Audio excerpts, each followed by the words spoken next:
I'm sharing all my secrets on how to make the perfect apple pie. Hi, it's Suzie the Foodie. Today we're going to be making an apple pie. I'm going to show you how to make an apple pie from scratch, and I'm also going to teach you all about making pies in general. So this is really good for the newbie bakers who want to know how and why you do things when you make pie. So the food processor is your best friend. If you want to do this with your hands, totally go for it. Make sure you have a really nice big bowl though to make your life easier. In the food processor right now we have 2 cups of all-purpose flour, 3/4 of a teaspoon of salt, and a teaspoon of sugar. We first start out incorporating the fats. I like to use 1/2 cup of very cold cubed butter with 1/2 cup of shortening. So let's just add it to the food processor. I love this part. Woo! The shortening does not have to be cold. If it's the summer, I would recommend chilling it, but it's not. It's the fall. I'm gonna put this on top and we're just gonna pulse. On, up and on. You want to keep going till there's like little, they look like little dots. You see that? That's what you want. You want the butter and the shortening to be small and covered in flour. This is where it gets unusual. My mother-in-law Lorraine taught me to make an apple pie using an egg and vinegar. I know, really unusual. A lot of people don't use either, especially the vinegar. But the egg will give it moisture, it will give it protein, and it will give it structure. And what the acid does, the vinegar does, is that it gives it the flakiness. So instead of vinegar, I'm using fresh lemon juice. When I add the egg, I beat it just to make it easier. I'm going to incorporate it all around. You want 1 tablespoon of the fresh lemon juice. I'm going to start off with 2 tablespoons of ice cold water, just 2. But if it's dry, I'm probably going to have to add more. That's the biggest mistake I made, is that I would let it be too dry. So let's just pulse, pulse, pulse. See how it's coming together here? That's what you want. But you do not want to overmix. Okay, that's still a little dry, so I'm going to just drizzle this in. Oh, that's good. See, everything started to move? That's when you know it's coming together. Then you just pulse it until it comes to a very coarse ball like that. Perfect. That's what you want. That's great. So if you're doing this by hand, it's the same thing. You add the water, work it in, add the water, work it in with your hands until it starts to clump together. I want you to think of pie making as a complete opposite to bread making. Bread making, you want to develop the gluten, you want to knead it, you want to work it, you work with warm ingredients, you don't work with cold. Pie making is completely the opposite. So if you're a bread maker, or a person who likes to make bread, don't follow your instincts. So on a lightly floured surface, just gonna very lightly, barely knead the dough.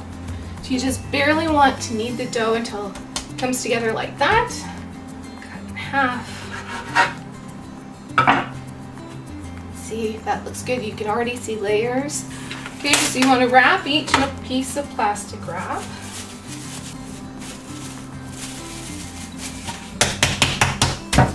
Chill these for at least half an hour. Really give it an hour. Don't skip this step. I learned this trick from my Auntie Lima. One of my big issues with apple pie is sometimes the apples are not cooked enough. So you know what she does? She puts the filling in the microwave. Yes, she microwaves the filling first. And so it has great texture when it comes out of the oven. Now I can't do the microwave, I just can't. It's not my thing. I'm gonna show you my filling done on the stovetop. So we're gonna put 3 tablespoons of butter here.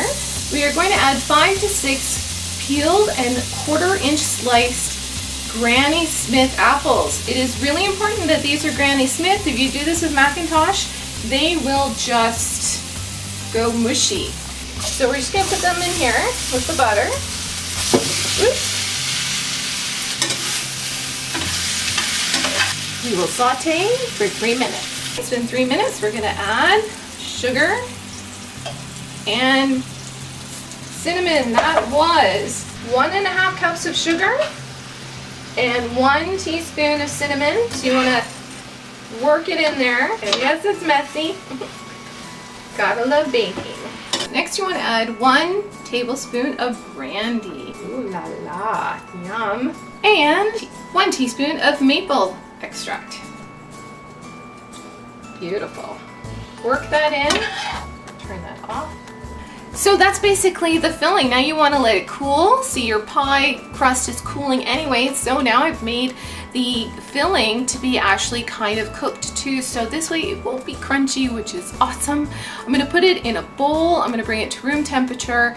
And then if I have time, I'll chill it a little bit before putting it in the pie. One thing I like to do with all my pies, and so I like to butter. Oh, that's kind of generous. I like to butter and flour my pie plate. I can't stand it when pies don't come out, so I do the rim too. Any more flour. And then as you can see, I'm just putting the excess here because I'm going to be rolling out the dough. Do not want to have too much flour on here. Sprinkle a little on the top, more on the bottom, and again here. I like to use a marble rolling pin because I don't have a lot of strength. So I'm going to push and shimmy. Turn it over. Move it around. Different direction. Push and shimmy. This gets it going. So you just keep doing that. And if you notice, like sometimes it'll get all tons of cracks around here. And if that starts to happen, it means that your pie crust is too cold. So I'm just gonna keep rotating it every now and then, adding more, just a little bit more flour, flipping. So I'm gonna speed up the process a bit now that you've got the idea. I want it to go over the entire piece like that. This is an easier way to move your pie crust. Put it over the rolling pin. Oh, can you see that? I hope you can see that. Basically, I just rolled it off the rolling pin. Ta-da! That's it. Okay, that was simple, right? So now what do we need? We need our filling. So everything is now nicely chilled. This is still a little warm, but it's not bad. So I'm just going to put that in there. Move this aside. Rolling part 2. One thing I'm going to do is I'm going to trim up the edges on the sides here a bit. For a second. Roll it over. Ooh, like that. Okay, when it gets this wide, just trim again. Do not discard the scraps. So you got that piece there, see? You want to fold that under. And this is how my Auntie Lima taught me how to crimp the edges. Get V1. Boop, boop, boop. You want to keep moving it so you have the same angle, which I forgot to do. And this just adds a nice fluted edge. It's really easy. There's just a lot of steps to making a pie, but it's not hard. So remember that maple extract? Well, we got a little maple leaf here. I'm gonna add this to the pie. Don't want to waste any dough.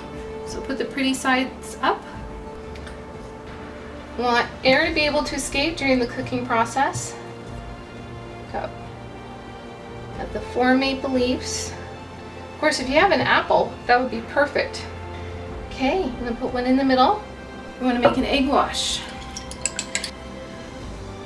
which will look beautiful. So you just go to town, painting. Oops, actually, maybe I'll use that as the glue. Put some there. There we go. I also like to use raw sugar. This is sort of crystallized organic sugar. I like to add an extra layer of prettiness and flavor. So this pie I would put on a baking tray and I would bake it in a 375 oven for 45 minutes. Look in on it around about 30 minutes into the cooking process. If it starts to be too brown, which it shouldn't because we have a mixture of butter and shortening that usually helps it from browning too much, But if it is browning too much around the edges, you can just put aluminum foil, like one little foil thing around the edge. So let's do this. It's ready. Get the money. Whoa, whoa. Okay, don't tilt the pie for the money shot. That looks beautiful. Fred is gonna be so happy. So if you have any questions about making pie that I didn't address, please let me know. I'm very happy to answer your questions. I hope this was helpful. I really hope that you're not intimidated to make a pie, because really, just give yourself time. Even if you do the crust and the filling the day before and you're too tired to finish, like I almost was today, but I had to film because we're not gonna have any sunshine tomorrow. You could always do the rest of the pie making the next day. This was For the Love of Food with Suzie the Foodie. I hope you enjoyed it. Happy apple pie baking. I love it. This pie was absolutely fantastic, and I love that it was a whole family effort. Thanks for watching, and you can always find me at SuzieTheFoodie.com.